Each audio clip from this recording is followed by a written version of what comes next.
তারা জুলাই সনদে সই করবে না এনসিপি, পিআর দাবি সুরাহা না করায় অনিশ্চিত জামায়াত। সংবিধানের মূলনীতি সংযুক্তি চায় বামপন্থী চার দল। নোট অফ ডিসেন্ট অন্তর্ভুক্ত থাকলে সিদ্ধান্ত নেবে বিএনপি। আমরা ওই আইনি ভিত্তি ছাড়া আমরা জুলাই সনদে স্বাক্ষরের আয়োজনটা চলতেছে, সেখানে আমরা নিজেরা অংশীদার হব না। তারা যদি সংশোধিত সংস্করণ দেয় সেগুলোতে আমরা স্বাক্ষর করব।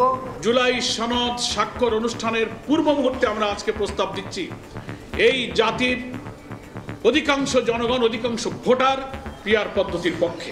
ওই দল যদি পড়ে গেছে যে ওরা করবে না যদি ওদের পিআর না হয়, অবশ্যই সনদে স্বাক্ষর করব যদি নোট অফ ডিসেন্ট দিয়েছি সেগুলো যদি লিপিবদ্ধ করা হয়। দেখছিলেন প্রধান শিরোনাম। সন্ধ্যার সময়ের সঙ্গে আছি আমি আলিশা ইসলাম।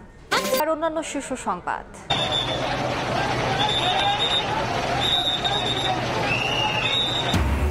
ভয়াবহ আগুনে ধোঁয়াচ্ছন্ন চারপাশ। চট্টগ্রাম ইপিজেডে 4 ঘন্টা ধরে জ্বলছে তোয়ালে কারখানা। দাহ্য পদার্থ থাকায় নিয়ন্ত্রণে হিমশিম অবস্থা।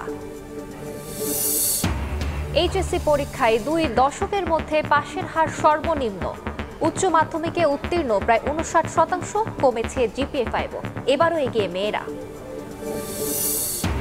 রাকসুতে ভোট উৎসব শেষে চলছে গণনা। কারচুপির পাল্টাপাল্টি অভিযোগ ছাত্রদল ও শিবিরের। আমলে নিয়ে তদন্ত করে ব্যবস্থার আশ্বাস উপাচার্যের। এবং জুলাই হত্যাযজ্ঞের দায়ে শেখ হাসিনা ও কামালের মৃত্যুদণ্ডের আবেদন প্রসিকিউশনের। চাংখারপুল হত্যা মামলায় উপদেষ্টা আসিফ মাহমুদের সাক্ষ্য ও জেরা সম্পন্ন।